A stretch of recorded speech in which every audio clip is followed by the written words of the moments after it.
দাদা ভালো আছো? হ্যাঁ, মোটামুটি ঠিকঠাকভাবে সব করে নিয়েছো? কারণ যা অবস্থা এত বাঁধ তো টিকবে না। না না, এরকম কাটবে না তো, রাতে মানে ঝড়টা ঢুকবে রাতে। হ্যাঁ, সব মোটামুটি গুছিয়ে টুছিয়ে নিয়েছি তো, সব ঢুকে দিয়েছো তো? আচ্ছা চলো নদী বললাম দেখি।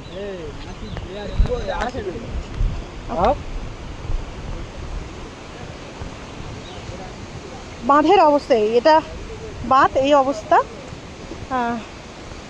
স্থানীয় একজনের সাথে কথা বললাম, তার বাড়ির সামনে। ওনারা গুছিয়ে নিয়েছেন, সব তুলে দিয়েছেন।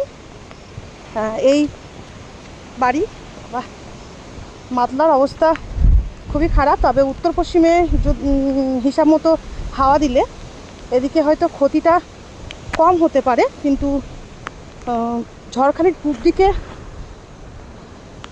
ক্ষতিটা বেশি হওয়ার সম্ভাবনা বেশি, কারণ হাওয়ার যে দিক সেই হিসেবে। এই বাড়ি সব, এই মাতলার এই পরিস্থিতি এখন। এই বাড়ি আর এই হচ্ছে বাঁধ। এত প্রতিশ্রুতি, এত ভোট, এত কিছু, এত কাজ, এত কিছু, যাই হোক, তো এই বাঁধের অবস্থা। এসব জায়গায় কিন্তু মানুষই বাস করে।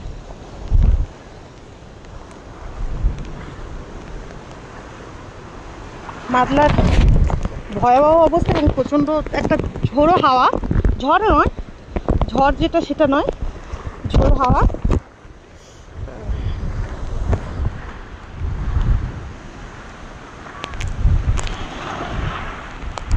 এটা আমার নিয়ারেস্ট মাতলা। এটা মানে আমার মানে কাছাকাছি যে বাঁধ, কাছে মানে একদম নয় কাছে, আমি অনেকটা মানে সেফ জায়গায় আমাদের বাড়ি। তবে এটা আমার কাছ থেকে যে মাতলার পার, সেটা মাতলার অবস্থা এই। সামনে ঝড়খালি ওদিকটা ভালোই ঝড় দিচ্ছে, মানে আমি বেঁচে যাওয়ার মতো অবস্থা। ভালো আছিস বাবা? হ্যাঁ হ্যাঁ। কবে ফিরেছিস? বাবা কোথায়? বাবাকে ফোন করে এসেছি। ভালো আছিস মা? হ্যাঁ রে।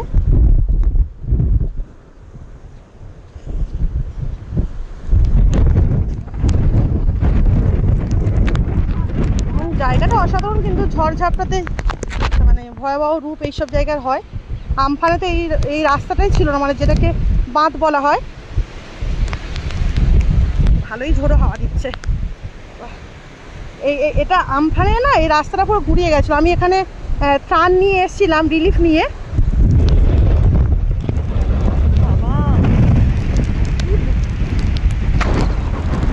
ভয়ঙ্কর অবস্থা, মানে একটু আগেও এরকম ছিল না, এই এখানে আসার পরে এই অবস্থা হলো। গাছটার অবস্থা দেখলেই বোঝা যাবে যে পরিস্থিতি এখানে কি। গাছটার অবস্থা দেখুন, তাহলে বোঝা যাবে। মানে আমার মতো একটা মানে ভারী চেয়ারে মানুষে দাঁড়াতে পারছি না।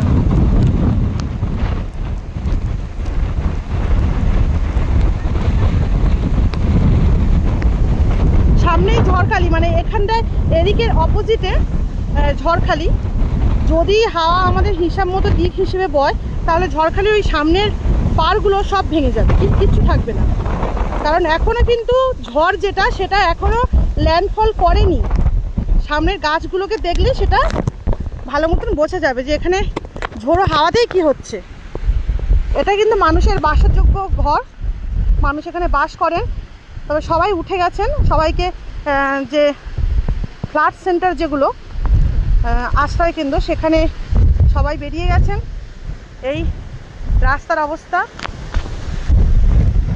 আমি নিজেই দাঁড়াতে পারছি না।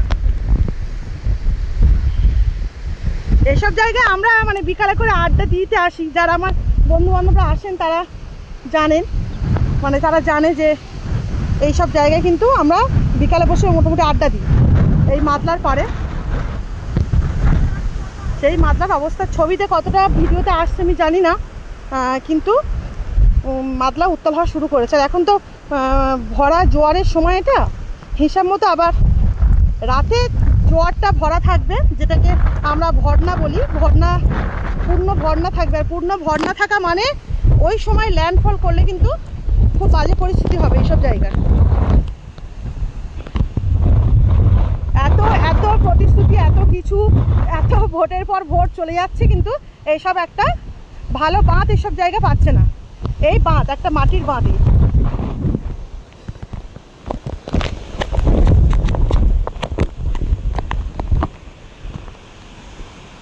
দাদা ভালো আছো? ছেলের সাথে দেখা হলো অনেকদিন পরে। চলে যাচ্ছে রে। তো মাদলা এখন তো যা অবস্থা, পূব দিকে হাওয়া বইলে ঝড় নিশ্চিন্ন হয়ে যাবে ওই পারগুলো। আর হলে মোটামুটি হিসাব মতো তোমার ঝড় বওয়া উচিত উত্তর পশ্চিমে হলে আমাদের এদিকে বাঁধগুলো রেহাই পেলেও ঝড়খালির পূব দিক কিন্তু পুরো পুঁছে দেবে একদম। ঝড়খালি, পাখিরালয়। আমি আসছি, আমি এটা করছি, করে নিয়ে এসে কথা বলছি দাঁড়া। এই গাছের অবস্থা, গাছটা দেখলে বোঝা যাবে যেখানে ঝোড়ো হাওয়ার অবস্থাটা কি। প্রচণ্ড ঝোড়ো হাওয়া হচ্ছে। জানি না জলের অবস্থা কতটা বোঝা যাচ্ছে। হ্যাঁ, আমরা সেফ জায়গায় আছি, আমাদের পাকা বাড়ি, অসুবিধা তেমন নেই। কিন্তু যারাই একদম এই বাঁধের ধারে যাদের বাড়ি, তারা কিন্তু খুব, তাদের অবস্থা খুব সংকটেই থাকে। প্রচুর গাছ লাগাতে হবে, ঠিকই তাই দাদা, কিন্তু গাছটা কারা লাগাবে? আমরা চেষ্টা করেও, মানে ব্যক্তিগতভাবে আমি কিন্তু প্রচুর চেষ্টা করি। যারা জানেন, যারা আমার দীর্ঘদিনের ফলোয়ার, তারা জানেন যে আমি প্রচুর চেষ্টা সুন্দরবনের জন্য করি।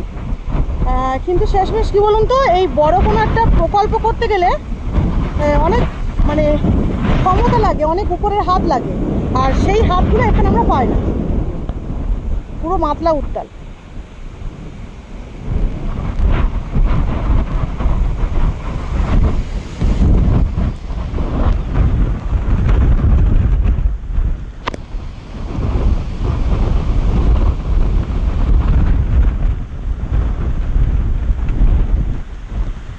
হ্যাঁ, ল্যান্ডফলের যে সময় বলা হয়েছে, মানে রাতের বেলা, সেই সময় পুরো মানে পূর্ণ বন্যা থাকবে, মানে পূর্ণ জোয়ার থাকবে।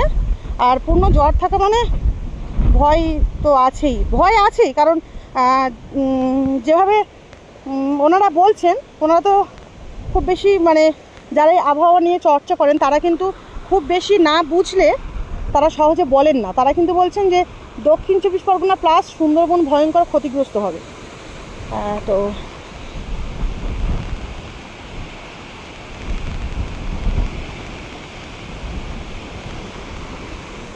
কালকের আমি একটা লাইভ করেছিলাম কৈখালি থেকে।